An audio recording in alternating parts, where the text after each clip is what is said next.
You got it on? I got it on. Good. My name's Danny. I'm an alcoholic. Hey, Danny. Hi. Welcome to the whatever year of Cypress. Is it 32? 32. 32nd Cypresswood anniversary. And I'm glad to be here. So I'm going to tell you about Dave. Dave is, he's a dear friend. And I've known him for about 15 years. He's not a very emotional kind of a guy, and okay. We ought not be organized. My name's Danny. I'm alcoholic. I've had the gift of sobriety since February the 18th of '81, and I'm glad to be here. Welcome to the anniversary. Thanks for a good turnout. This is a great group. I really am grateful to be a part of it. So many people that I haven't seen in a while. Glad you decided to come back and see us. And we have a speaker this evening that from Torrance, California, that been sober a long time, and he's a very active member and a good friend. He answers the phone, and he's got an easy way about him. He's said to me so many times, I've got it, but y'all think I said it, but it wasn't. It was him. Ride the horse in the direction it's going. And I'll tell you, that turns out to be pretty good advice, because if you don't, you're just sitting there looking at the horse's butt. So this guy is going to come up and talk. I love him. Dave, come on up.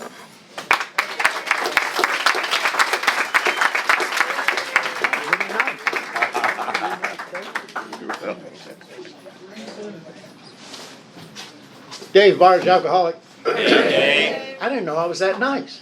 Man, come here and learn things.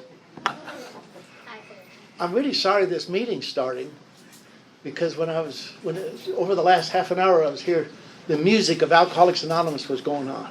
Did you hear all the voices and all the chatter? And that's the music of Alcoholics Anonymous, of life.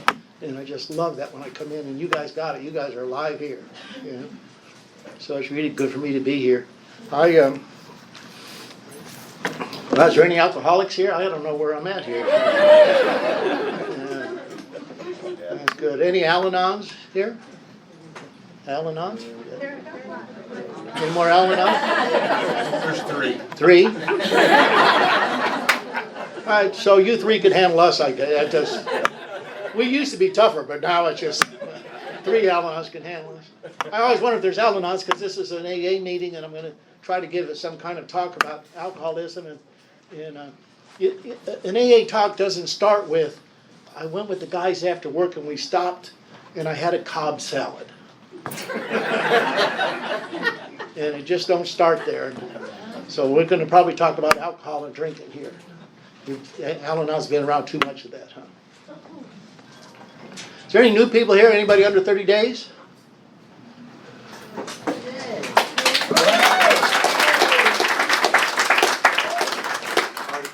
What's your name? Jordan. Jordan. What's your last name? Alcoholic. They're all related here. Is that our only newcomer? Another one over here? Mark. Mark? You have a last name? Alcoholic. All right. Are you related to? We're all related. Well, when we got the last name, we are. How many days you got? 3. That's all in a row? Dang. How many days you got? 4? How many nights you got? 4. I'm in California. We hear about Texans. A lot of them will get, 12 days and only have 7 nights. I want to see. We do a day and night there. I just don't know if that's what you do. Well, I'm with you guys. I have 1 day today. 1 day. So I'm going to follow you, and you're going to follow him. We're going to do just fine. And we're all here at the meeting, at the beginning of the meeting. That's good for us, right? Man, we're here on time. How sweet it is. Anybody here got months? Count their months? Less than a year? Months? How many months you got? Almost 9. Almost 9. We don't do almost. I do. I do. Okay. Who else got months here? 3. 3 months. 7 months. 4 months. 4 months. 3 months. 3 months. 1 month. 1 month. Right. 9. 9 months. You're due, huh?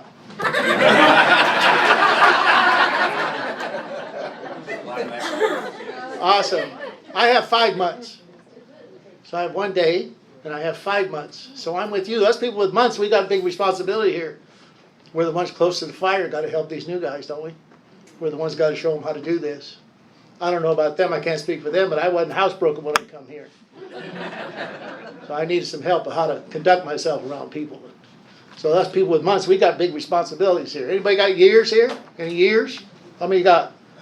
13, 13, 12, 19, 19, 17. 17, 29. 29, 33, 33, 28. 28. Who said that? 22. Oh, okay. How about this lady right here? How are you? 3 years. 3 years. Well, you got a real southern accent, don't you? Way down south. Got it, West Texas. Years. Who's got years? 22. 6. 15. 15. Wow. 25. 25.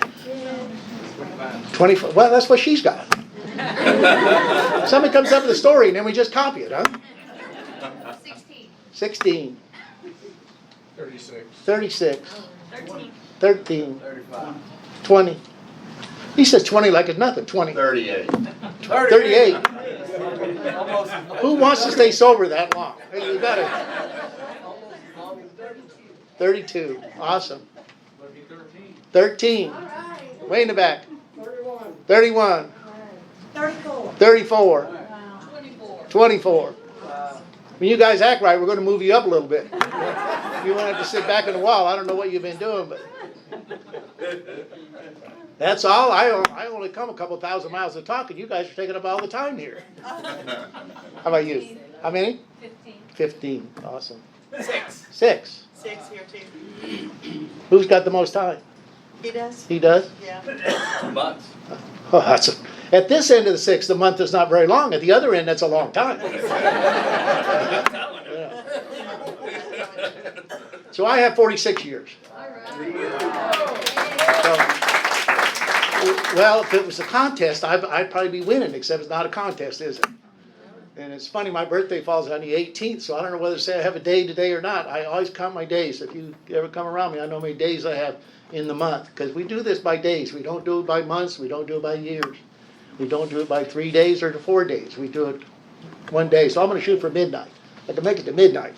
Man, got me one in. You know. I was born in Detroit, Michigan.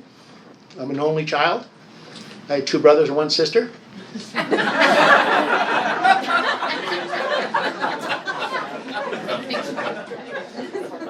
My brothers and sisters always got all the good stuff, you know. I never got the good stuff. My brothers and sisters always got the good stuff. They got stuff I didn't even know I wanted it till they got it. And then when they got it, I wanted it. And now I'm an old man, it's the same way. I look around the parking lot here, I ride Danny's new pickup, I want that. It seems like I enjoy what I have, but I always want what I don't have, it seems like. You know, always want what you have. I was a restless kid. I'm always on the move. I'm a restless old man. I'm always on the move. They asked me if I was ready. I was born ready. Let's go. And, which has not served me well over the last most of my years. You want to help me?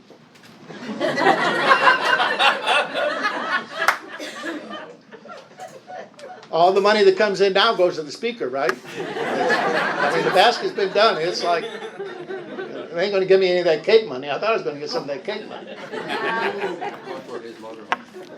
We won't get into it. My dad, I got a stepdad like to do things to me when I was a little kid that shouldn't be done to little kids. And by the time I was 8, he put me in a washing machine, an old Ringer washer, and put me in the washing machine. Thought it was cute. And he liked busting me up and send me to different places and hide me out. But I got really busted up when I was 8. And I almost lost my arm, my shoulder, running around that washing machine that was running. And so they sent me from Detroit, Michigan to a place called Saugus, California. And I lived 13 miles from the nearest building and 2 miles up a dirt road on a ranch. Hog ranch, 10,000 head of hogs. And hide me out so I get well. It was one of my jobs to get up in the morning with all those guys out there, it was all Mexican guys in those days.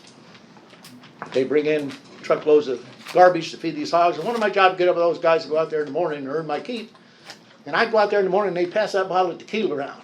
Early in the morning, they'd pass that bottle of tequila around. I'd say, give me some of that tequila, because I wanted to be one of the men. I don't know why you guys started drinking, but I want to belong to something. I want to be part of it. I want to be one of the men. And I'm a stove up little 8-year-old kid, and they just laugh at me. And boy, I hate to be laughed at, you know. But I'd go out there the next day and say, give me that tequila, give me that tequila. And I'd beg them. And then one day they did. They gave me the tequila. Can't be me.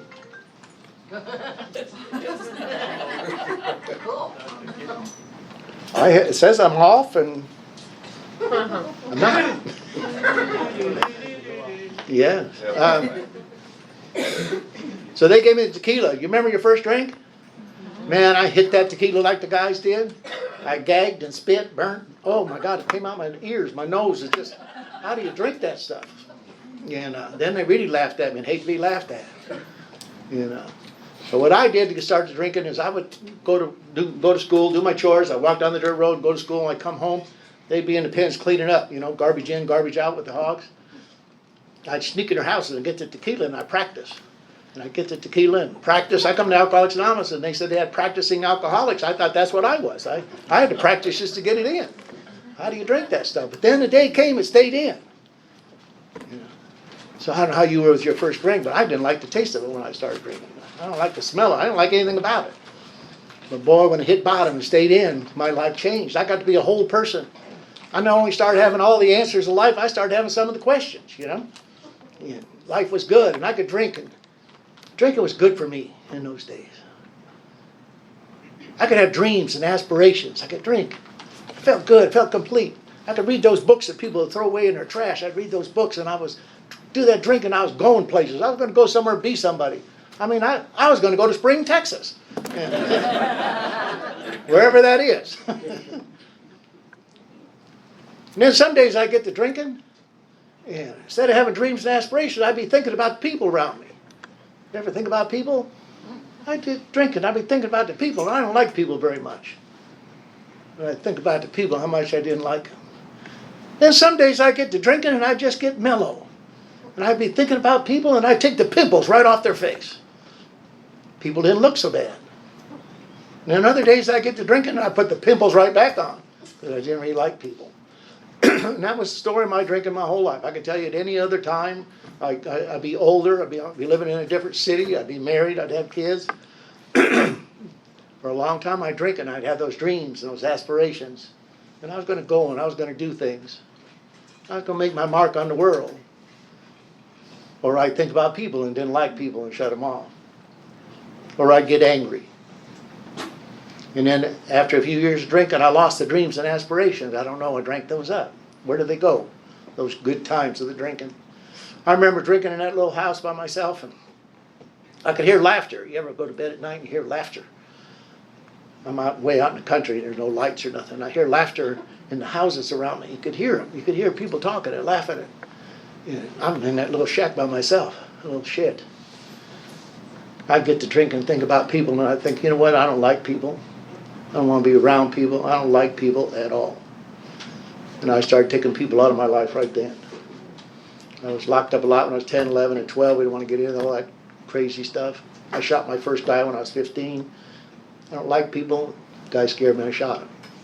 I got married to a little 14-year-old girl when I was 16. Had 4 kids when I was 20. I didn't know where they come from. I don't think she did either. We just kept having kids every year. So I lived life in the fast lane. For a guy like me, always drinking, never thought anything about drinking. I'm always amazed when I'm AA, people worried about the morning drink, or is it noon somewhere or something. And I know that's how life is around, but that's not me. I just get up. I'm a construction worker. When I went to work and I undid my thermos, you could smell me a block away. I had bourbon in my coffee, you know. You got to drink. I come home from work one day, it was all my stuff out in the front porch.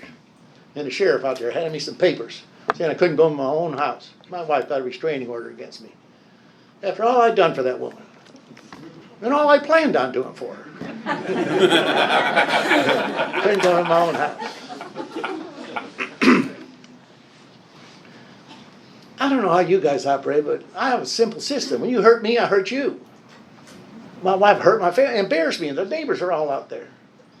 See me with my little stuff going out, put it in my truck. Sheriff not letting me in my own house. My Harley was parked in the kitchen. I'd even put the papers down. If you're old, you know that your Harley used to leak a lot. Yeah. And so when you park your Harley in your kitchen, which sort of ticks your wife off, you have to put the newspapers down. And I didn't even have the papers down.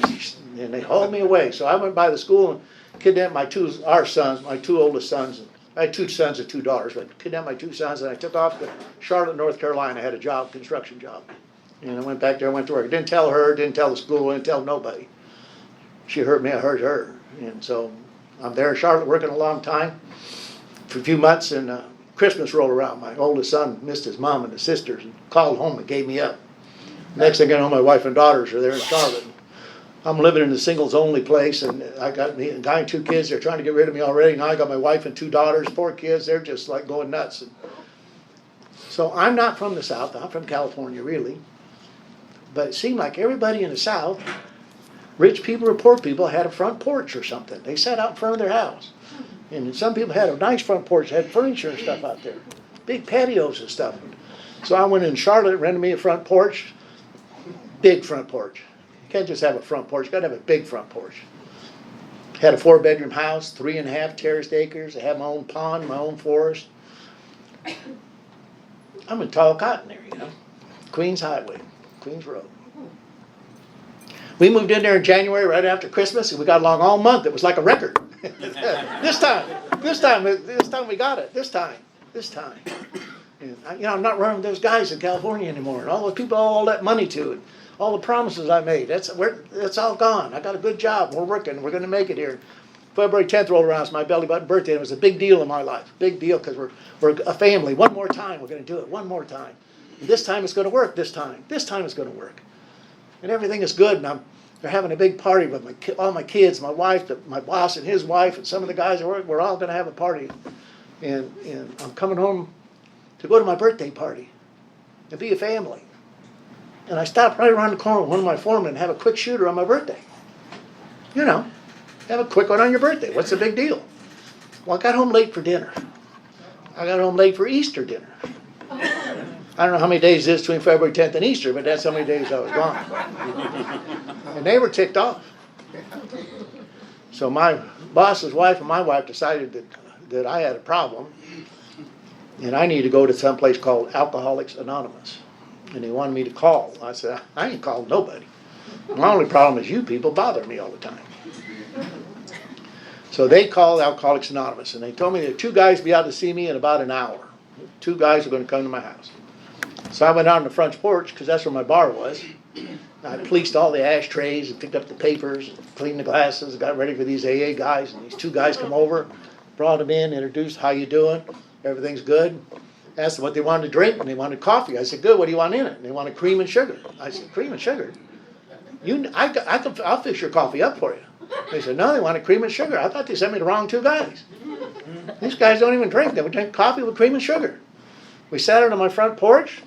I kept waiting for them to ask me about my drinking so I could tell them all my sad tales. They never did ask me about my drinking. The guy over here said, how you getting along with your wife? The one over here said, probably not so good, huh? How you getting along with your kids? Probably not so good, huh? How you getting along with work? Probably not so good, huh? These AA guys, they ask all the questions, they answer all the questions.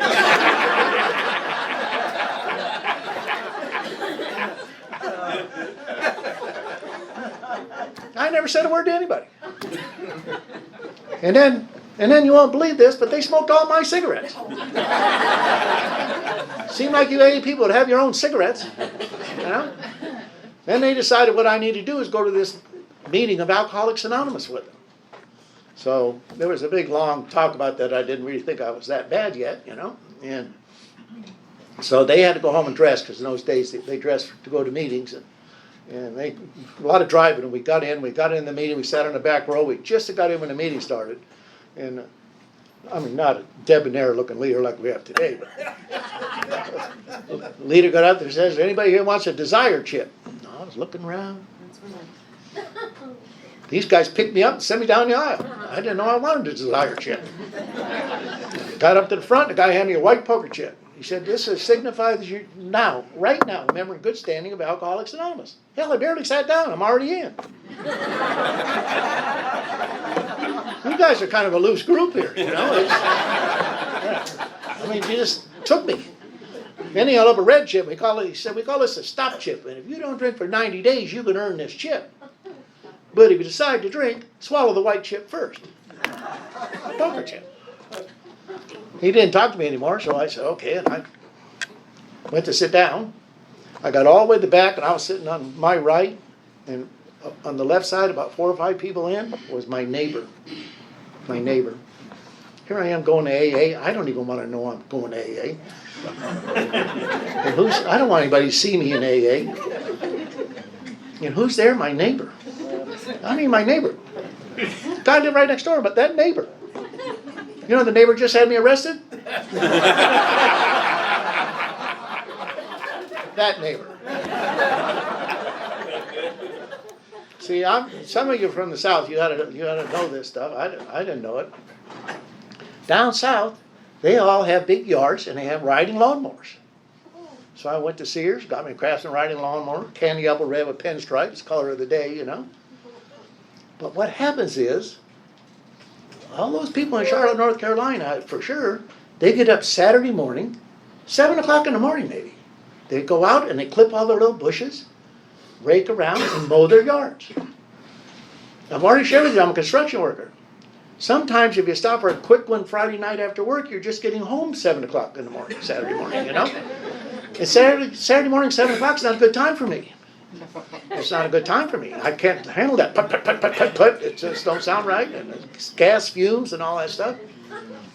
But now it's Saturday night. And the bar's closed. And you go home, you get you a pint of bourbon. You're in a warm, humid Charlotte night. Stars everywhere. We don't have stars in LA. Stars everywhere. And they got all those little bugs flying around sparkling. You ever see those little bugs flying around sparkling? You get your bourbon, you get your lawnmower, you mow your lawn. So I'm out there minding my own business, mowing my lawn. 2, 3, or 4 o'clock in the morning, I don't know. This AA guy, one of you people, you're probably related to this guy. He called the cops on me. The next thing I know, here comes this guy in a squad car, right up on my freshly mown lawn. He gets out. I don't know if you ever known any of the policemen. They all get out of the car real good, you know. But in North Carolina, where I was, in Charlotte, they all wear them big Smokey the Bear hats. It takes them 3 seconds to get out of the car, about 20 minutes to adjust that hat. You know? The hat has to be just right. Then this guy comes over and he starts hollering at me. He parks his car on my lawn, and then he's hollering at me. So I'm trying to explain to him, because I'm kind of a spiritual kind of guy. Buddy, you parked your car on my lawn. This is my lawn. And I can mow my lawn with my lawnmower anytime I feel like it. You know how when we're drinking, I probably told him the same exact story 10 times. This guy went to show me his gun. I showed him mine.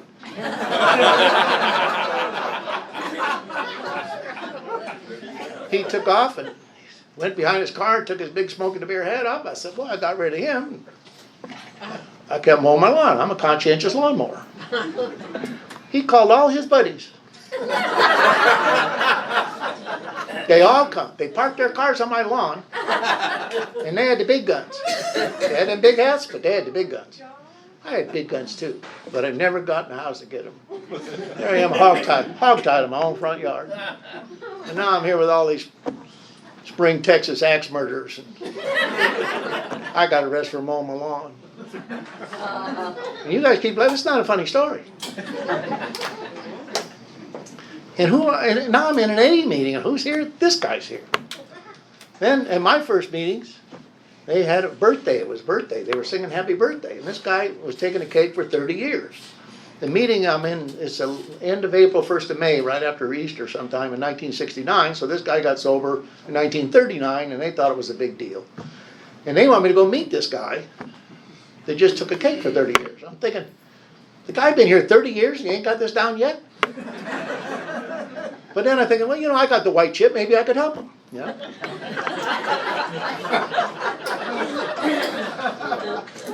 I thought I was the only one that had that attitude. I don't know how to fly this plane, but I'll show you. It's like, then after a while they had a break, and then they had a speaker coming.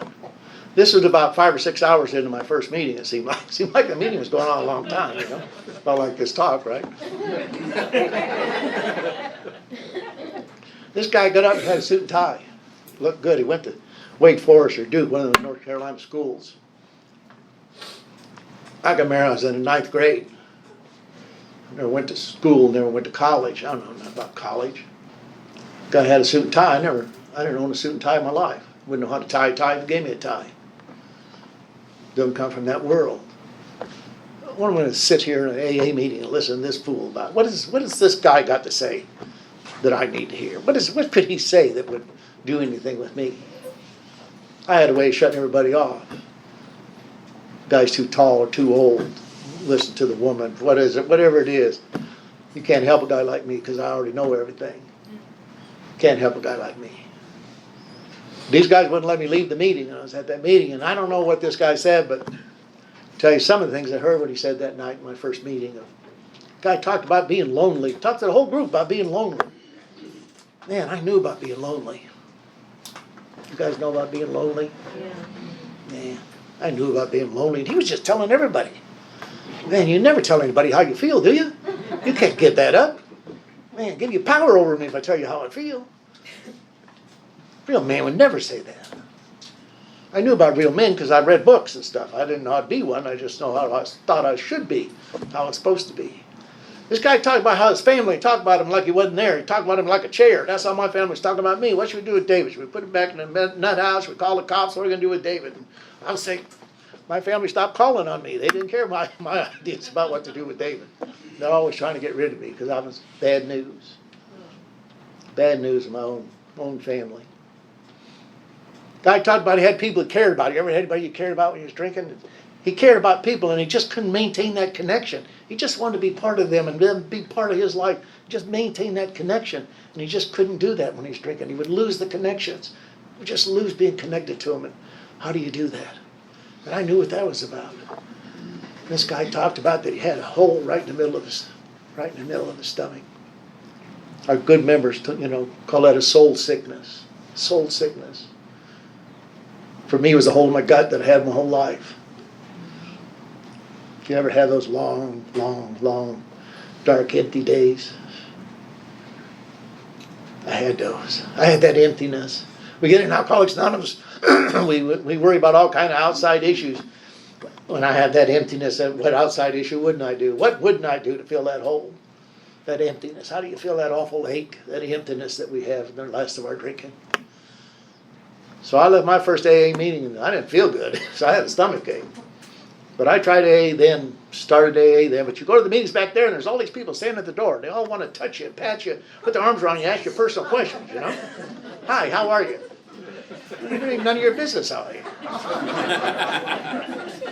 Then at the end of the meeting, they pass the basket. They're not smart like you guys. Get your money quick. They used to pass the basket at the end of the meeting. You put the bucket in the basket, and the next thing you know, somebody's holding your hands, and you're doing prayers. I don't hold people's hands, men or women. Don't touch me. I don't want to be touched. And I ain't touching you. And God and I was not on speaking terms. We're not speaking terms with God when I got to Alcoholics Anonymous. I'm not going to sit here and say no prayer. So I started somewhere in May or so of 1969, the David Bard system of Alcoholics Anonymous. I don't know if that's in your literature rack or not. Meeting starts at 4:30, come about 4:35. You don't have to get all those greeters and shake hands and all that stuff. When you put your money in the basket, get out of the meeting. Got to be quick, because if you ain't quick, they're going to catch you. They're going to hold your hands. You'll be doing prayers. And people will take you out to the parking lots. Your feet will be going to sleep, and they'll still be talking to you. They take you to coffee. They put you in the middle of the booth. You can't get out. You have to learn. You have to learn. So I started coming a little late and leaving a little early. 1969. I came a little late, left a little early. 1970, and came a little early. came a little late, left a little early in 71 and 72. In and out of the doors of Alcoholics Anonymous from Charlotte back to California. More problems, created more stuff. Because in those days they say, don't drink, don't drink. If your butt's going to fall off, don't drink. And I said, okay, I'm not going to drink, I'm not going to drink. And then I'd always wind up drinking. And then I'd get on these drunks, I just couldn't get off them. I'm like a daily drinker and a part-time, who knows. Because I get on these drunks and, I'll drink 4 or 5 days, I'll be fine. And I'll drink a little bit every day, and then I'll drink the 5th day or the 6th day, and I'm gone for a month. I don't know why I do it. How does this happen? I got in bad trouble, and I was drinking quite a bit. I had a little plastering business. My guys put me in a flop house in a thing called Gardena, California, a place where you don't take your mom and your kids and your sister, and one of those kind of places. And I had everything in the world to drink. I had everything in there, and I sit there and drink and think and plan. And can't be an alcoholic without a plan, You got to have a plan. And I got on a bad drunk. I don't know if you ever been on a bad drunk. I got on a bad, horrible drunk. I mean, I got on a bad drunk. I couldn't get drunk. I couldn't get off. I couldn't get sober and I couldn't get drunk. I was just aware of every minute of it, every moment of it. And when I was a little kid, and all the time, I always drank to be something or somebody else. I never wanted to be David Barge. If I was you, I'd be okay. If I was you, I'd be okay. I never wanted to feel the way I felt. Never. Don't like now. The way I'm feeling right now, I want it to change. You give me some of that bourbon, some of that whiskey, some of that tequila, some of something. Give me something, and it'll change how I feel right now, and I would be okay. And I couldn't change now. And I got on that drunk, and I somewhere told myself all my life, this is too simple that but I told myself, tomorrow I'm going to get my life together. Tomorrow. I'm going to get my life together. I'm going to be the husband I always set out to be. I'm going to be a father. I'm going to be a father. I'm going to be the best father. I'm going to be a stand-up guy at work tomorrow. Tomorrow I'm going to get it together. Tomorrow. And I was in that drunk, and I couldn't get drunk, and I couldn't get sober, and I knew that tomorrow was going to be just like today. It was never going to be any different. Now, I should have saw that 20 years before that, and I never could admit that to myself. Because tomorrow I'm going to get it together tomorrow. Tomorrow's going to be okay. I was on that drunk, and I didn't know what to do. I couldn't go to psychiatry. I've been in a lot of psychiatry. Couldn't go to AA. Been to AA. Can't go to church. God's pissed off at me. What am I going to do? So I decided what I'll do is I'll kill my wife and kids. Commit suicide. I got a wife and 5 kids now. Then I said, well, you know what I'll do is I'll kill her and some of the kids. And then I'll commit suicide. Then I'll kill her. Which kid should I kill? I was having a hard time decision making who to kill and who not to kill there. Should I kill the boys and let the girls live? Should I kill the girls and let the boys live? Should I kill the oldest ones and let the little ones live? Because I got to take care of my responsibilities. I can't just kill myself and leave my family here for somebody else to take care of. I hadn't been taken very good care of. But that's where it was. But I wound up in a spot where I didn't make the decision to get out of bed and go to the bathroom. So I just went where I was.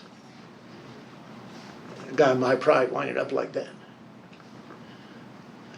Everybody in this room, the pride of an alcoholic, winding up where we wind up. Winding up where we wind up. How do we do that? Somewhere in the madness that was David Barsh at that time, the serenity prayer that I'd heard in meetings with you guys came into my head. I said, what I'll do is I'll go to AA and I won't drink and I'll sit with you guys and I can decide who to kill and who not to kill. So I hope that fits our traditions, or take my time. I'll lose my time here. So I detoxed myself. I've been detoxed many times, and I got to the club, and I started the sobriety that I carry now. I had very long hair, I had a long beard, I had sores all over me, I had no teeth. Nice guy like me, they kept kicking my teeth out. I had pants and shirts that I've been regurgitating in and defecating in and urinating in for a long time. I had a long green overcoat, so filthy dirty, stand up by itself, my hand in my pocket in my 38. I know you guys would have been different. I'm ashamed to tell you the place where I come in, nobody could come up and threw their arms around me and said, David, you're welcome. You're the lifeblood of the program. You guys would have did that, probably. I come to meetings and I sit in the corner. Sit in the corner. You didn't bring me coffee and water. You let me in. You let me stay. Let me stay. I went to meetings when they had meetings. I went to meetings when they didn't. I was walking probably, 6 miles each way to go to the meeting. So it was like a day's trip to get to the club. And I celebrated my birthday. The old timers told me I'd come about a week before Christmas. So I celebrated my birthday on the 18th of December. That's a week before Christmas. I don't know the real day. And it don't matter. Right now I got a day. That's what our new people, get your day. Get your day like everybody in this room has a day. You get your day. That's your day. Nobody can take that day from you. You have that day. And we keep our days, don't we? We keep our days. I have some place to measure myself from. When I'm doing bad today, I'll think back to December 18th, 1972, and I'll say, geez, I'm doing pretty good, no matter how bad it gets. I got to think back to December 18th, remember where I come from. I got to have a place. How do I know where I come from if I don't have that day? So we keep that day, and you get that day, and it's your day, and it'll be a good day. I went to meetings, sat in the corner. I went to meetings back and forth. I was here for a few weeks. It might have been New Year's. I don't know. I really don't. They had a deal like you're having here. It had a lot of food. I think it was a potluck. I don't really know. I don't smell good. I don't look good. I'm scratching all over all the time, I guess. I'm not a good person to invite to dinner. And what do? They made me a little plate. They took it right out the side door in the parking lot. They put me a little table out there. People of Alcoholics Anonymous. What do we do? What do you do when somebody like me comes? So we all have to ask ourselves, huh? I was in that meeting 5 or 6 weeks, dressed and smelling exactly the same way, and I was in a meeting and they called for newcomers. I jumped up in the corner and said, David, and sat down like a puppet. I don't even know why I said that. Everybody was a real alcoholic and a grateful alcoholic. Everybody had a handle, and I did. I said, David, and sat down. The guy was speaking that night, probably 30 people in the room, or 25, I don't know. At the end of his talk, he looked around, he said, where's that David? Where's that new guy? And he pointed me on the corner and said, David, what we want you to do here is we want you to act like a little sheep. And you get right in the middle of this flock. And old cunning, baffling, powerful won't get you. I almost blew his head off. I grew up on a ranch. I know what guys do to sheep. Come on.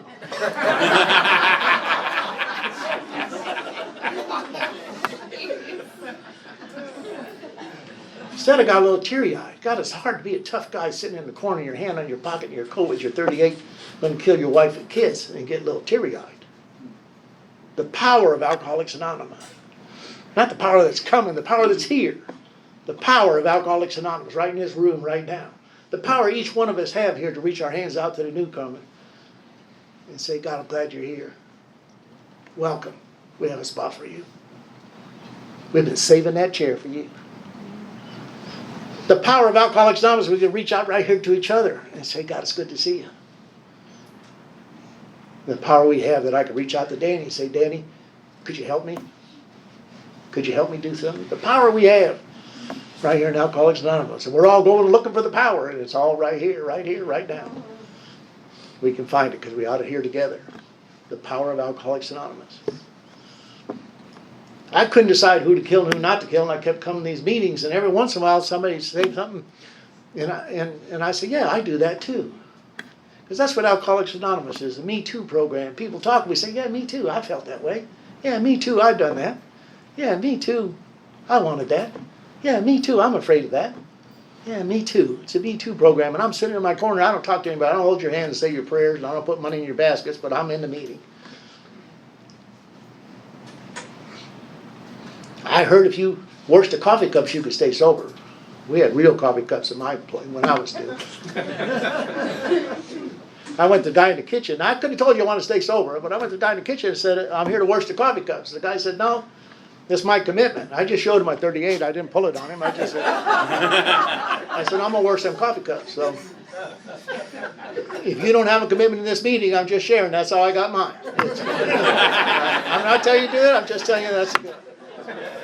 So I'm washing coffee cups, and then I hear, man, if you do the chairs, you set up the chairs, you can stay sober. So I started setting the chairs, and I'm a straight robe. Any straight robe people here? I like my robe straight. I like my robe straight. So I'm doing the chairs, and I'm doing the coffee cups, and I'm going to meetings all over. As soon as somebody gets to know me, I go to another meeting, you know. And I'm going to meetings. I'm doing 12-step calls. I was at the club. We didn't have a central office then. One morning, a call came in on a Sunday morning, I think, and there was some woman, and they were taking her name and address down, and they were going to look for a couple women to go to her house or something. And so I seen the address. I went up there to get her. You know, you bring them in, you get points or something, right? So I drove up to her house. She was drinking wine, and I got the wine. I filled her glass up and started dragging her out to the car. She was talking about something. I said, "That's all right, baby, it'll be okay." And I filled her glass up, brought the wine with me, and got her in the car. She kept yakking about something, I don't know. I got her to the club. She was in Al-Anon. Her husband had passed out in the bedroom, and she was calling AA to come get him. She couldn't get off the floor, but I don't listen. So I'm doing all this crazy stuff, you know, and then. So what's happening with me is, I'm going to meetings. I'm going to a lot of meetings, and I'm doing every 12-step call. I'm doing chairs. People didn't mess with chairs when I was around. I did the chairs. I did the coffee cups, wherever I was at. You know, I picked them up and laid them down. I don't need no help. Leave me alone. I'm going to buy my way into sobriety here, earn my way. But I'm not drinking. I got all this anxiety going all the time. I just feel anxious all the time. And I just feel ticked off.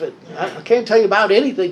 I just got this anxiety going, and I haven't had a drink in a few months. You guys said don't drink. I wasn't drinking.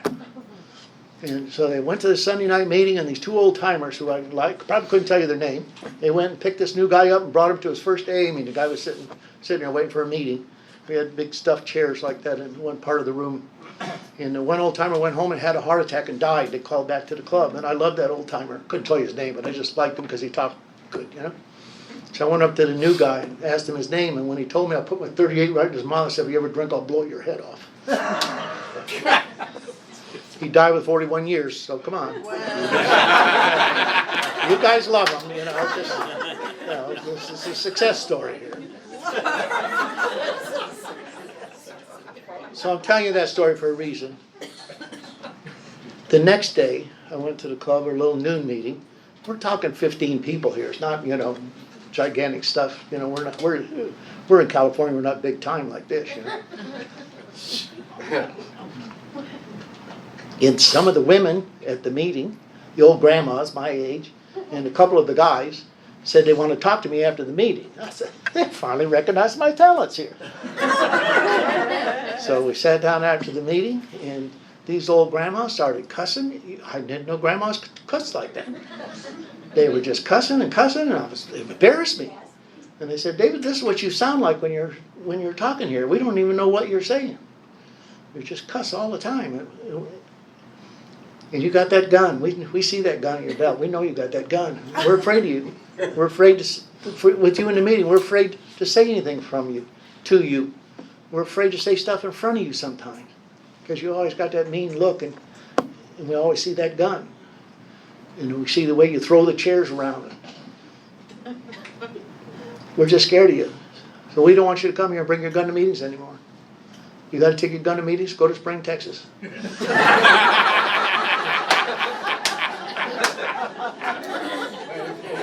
Take it down the street, right? Take it down the road, whatever it is.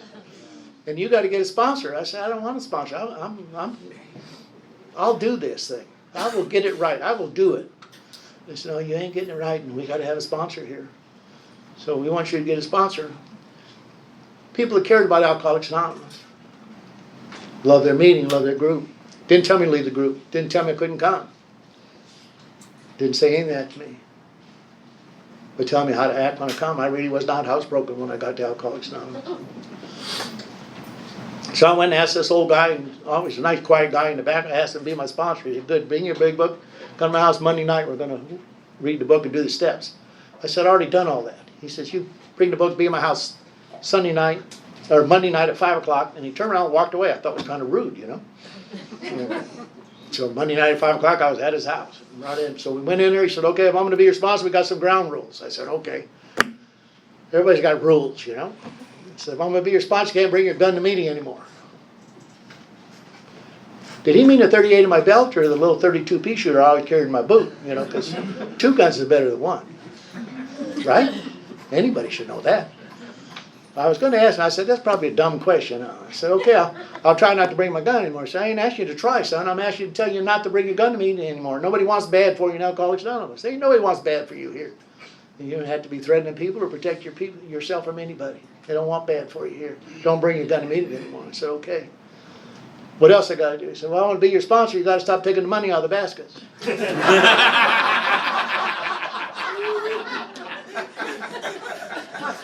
I said, who told you I was taking the money out of the baskets? He said, everybody knows you're taking the money out of the baskets. I thought, hell, I was slicker than that, you know? In the old days, he used to say, you know, put a little in or take a little out. That's what I always heard. I don't know. He said, if I'm going to be your sponsor, you can't sit in the corner by yourself anymore. You have to sit with the group. I said, I want to sit with the group. He said, I don't want to be your sponsor either. But if I'm going to be your sponsor, you're going to sit with the group. At the end of the meeting, we hold hands and say a closing prayer. And I want you to hold the people around you. I want you to hold their hands. We join up together. We make one group. We're all joined together. You don't have to know the prayer. You don't have to say the prayer. You don't have to believe in the prayer. But you hold hands at the end of the meeting. I said, I ain't going to do that. I ain't going to do that. I don't want to touch people. I want people touching me. I ain't doing it. My sponsor said, what? He said, come on, let me buy you a drink. He was going to take me down to the liquor store or the bar, buy me a drink. I said, I thought you was my sponsor going to help me stay sober.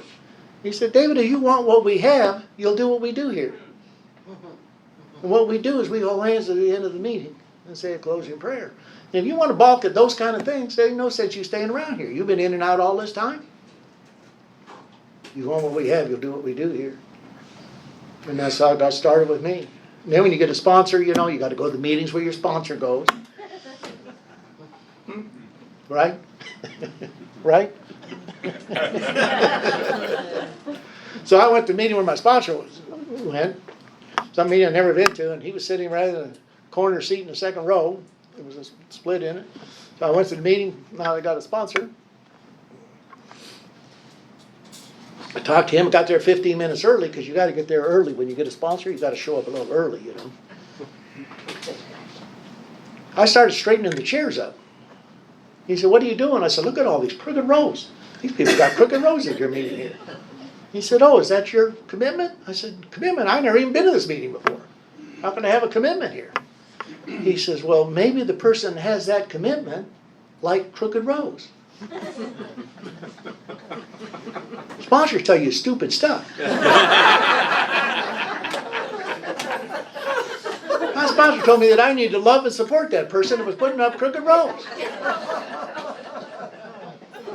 Now, I know you guys don't have that problem, but I'll share with you in my area, some people don't do it the way I think they should do it.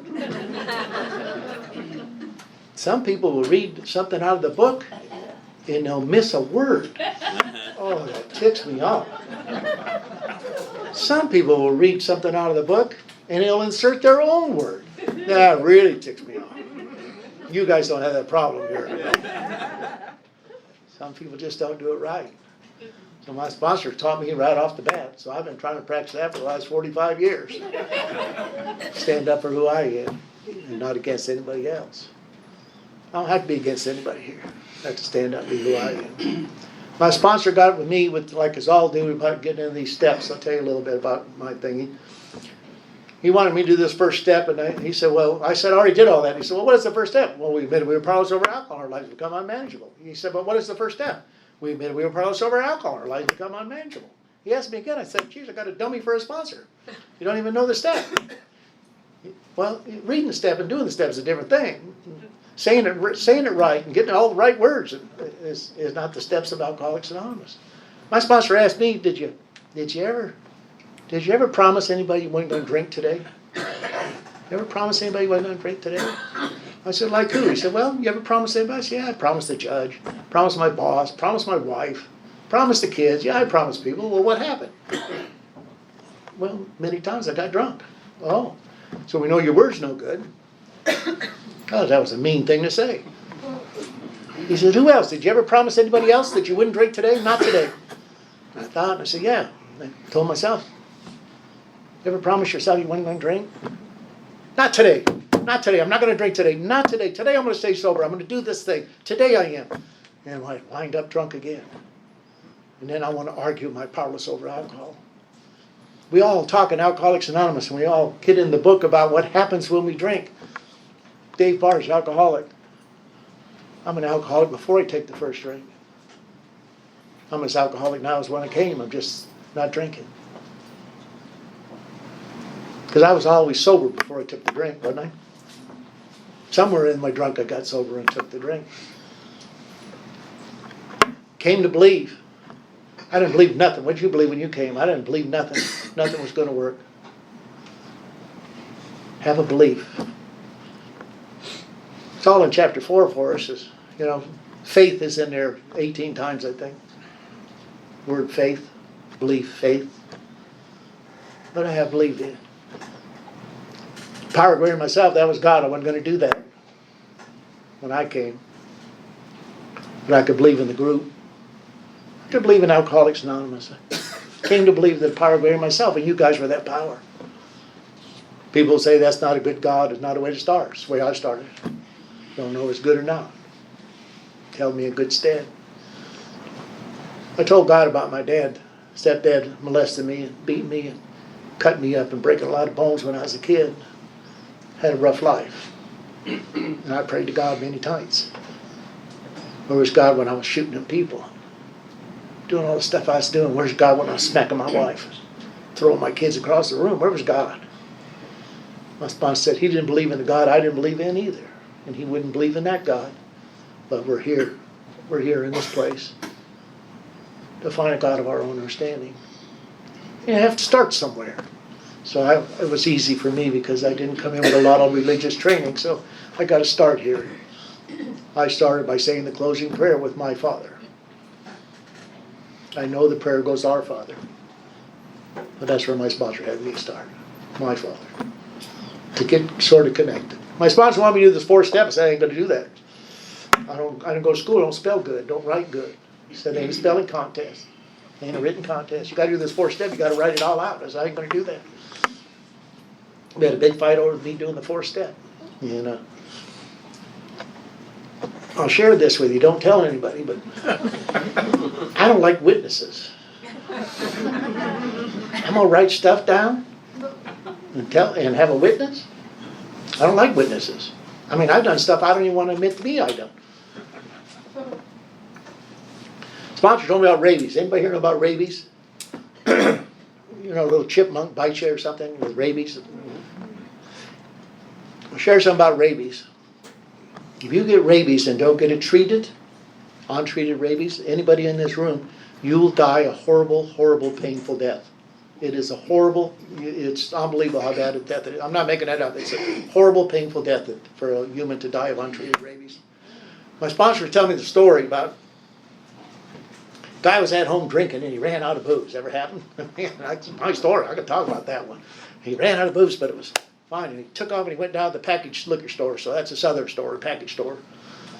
And he got him a bottle, I hope it was good bourbon. He got him a bottle of bourbon and he came home and he got home just to his little shack there and he's ready to go in and a dog got him. Big dog got him by the leg. It just bit him. It just tore his leg up and he's trying to kick the dog off and get in the house and the dog just keeps biting and chewing on him and it just gets worse and worse and worse.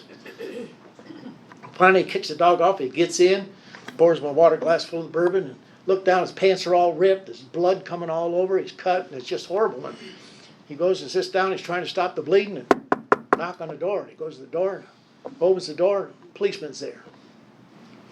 It's taken me 46 years to say policeman instead of cops. You ought to applaud that. Policeman there. The officer said, Are you the guy just got bit by that dog? And the guy says, yeah, look at my leg. That dog tore me up. The officer said, that dog has rabies. We've been chasing that dog. And you're going to have rabies now and die a horrible, painful death. You're going to have to go get rabies treatment. And it's really painful. You get these shots in your lower stomach and it's a big deal. And our guy says, I don't care about all that. Leave me alone. Get out of my house. The officer said, I'm telling you, you're going to die a horrible, horrible, painful death.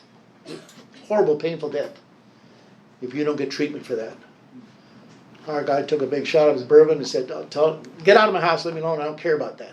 And got rid of the officer, he went over his little table and filled his water glass up, got him a pad and a pencil. He wrote down all the names of the people he wanted to bite before he died. Then he made him another list of all the people that he thought if they had rabies would want to bite him before they died. My sponsor said, David, if you had rabies and are going to die a horrible, horrible, painful death tomorrow, is there anybody you'd like to bite tonight? I said, yes, there is.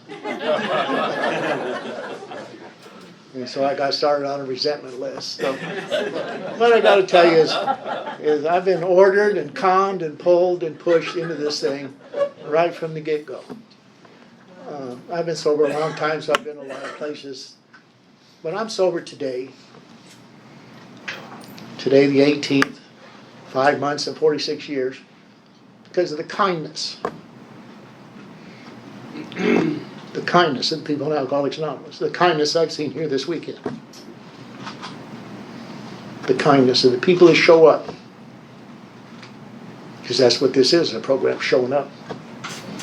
And I've seen it here this weekend. Yesterday and today. The people in this room, in your group, showing up. And I heard the buzz and the music of Alcoholics Anonymous here. So what I got to tell you is what I want each one of you to do is act like a little sheep. And you stay right in the middle of this flock. You new guys get right in the middle of this thing. I don't want you sitting over there anymore. I want you sitting in the middle. You get right in the middle of this flock, and old cunning, baffling, powerful won't get you. Thank you.